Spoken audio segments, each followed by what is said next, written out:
আসসালামু আলাইকুম everyone, welcome back to my channel. আজকে আপনাদের তৈরি করে দেখাবো একদম পারফেক্ট ঝরঝরে এবং সাদা ধবধবে পোলাও রেসিপি। আশা করছি আপনাদের ভালো লাগবে। তো চলুন রান্নায় যাই।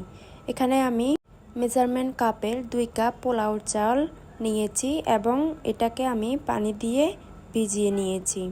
এখন এটাকে আমি ধুয়ে 30 মিনিট ভিজিয়ে রাখবো।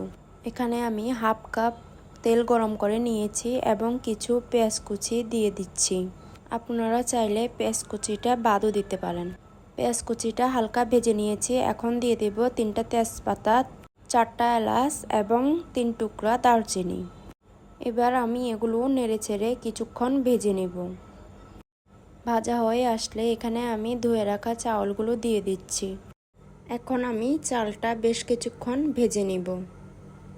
এখন আমি দিয়ে দিচ্ছি 5টা কাঁচামরিচ এবং দিয়ে দিব 1 চা চামচ রসুন বাটা এবং 1 চা চামচ আদা বাটা। এবার সব কিছু একসাথে মিশিয়ে আরও বেশ কিছুক্ষণ ভেজে নেব, ঝরঝরে না হওয়া পর্যন্ত। চাউলটা প্রথমে আঠালো ভাব ধারণ করবে, পরে আঠালো ভাব ছেড়ে গিয়ে ঝরঝরে হয়ে যাবে। তখন বুঝতে হবে চাউলটা ভাজা হয়ে গিয়েছে। এখানে আমি স্বাদ মতো লবণ দিয়ে দিচ্ছি।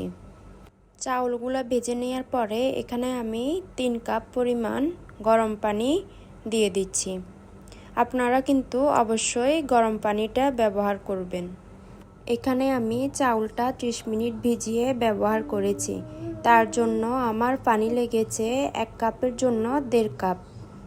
আর যদি না ভিজিয়ে শুধু ধুয়ে রান্না করেন তাহলে 1 কাপের জন্য 2 কাপ পানি লাগবে। এটাই হচ্ছে চালের ধরন।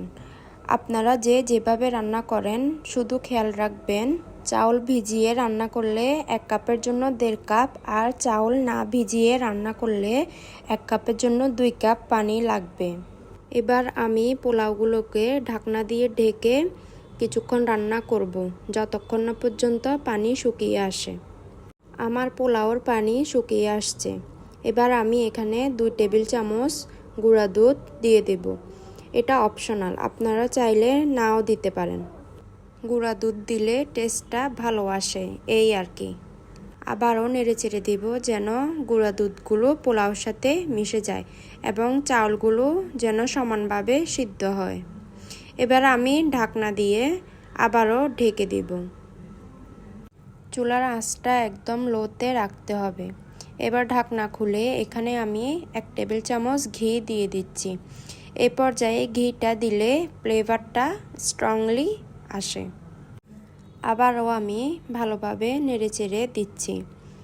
উপরেরটা নিচে, নিচেরটা উপরে দিয়ে দিচ্ছি যেন সমানভাবে চাউলগুলো সিদ্ধ হয়। আমার পোলাওগুলো হয়ে গিয়েছে। আমি এখন চুলা থেকে এগুলো নামিয়ে নিচ্ছি। এবার আমি এটাকে পরিবেশন করব। এখানে আমি কিছু পেঁয়াজ বেরেস্তা করে পোলাওর উপর দিয়ে দিলাম। বেরেস্তা দিলে পোলাওটা দেখতে অনেক সুন্দর দেখায়। দেখেন আমার পোলাওটা অনেক ঝরঝরে হয়েছে। আপনারা এভাবেই তৈরি করতে পারেন। আশা করছি আমার রেসিপিটা আপনাদের ভালো লাগবে। আর ভালো লাগলে অবশ্যই লাইক, সাবস্ক্রাইব করে রাখবেন আর আমার পাশে থাকবেন। সবাইকে ধন্যবাদ। আল্লাহ হাফেজ।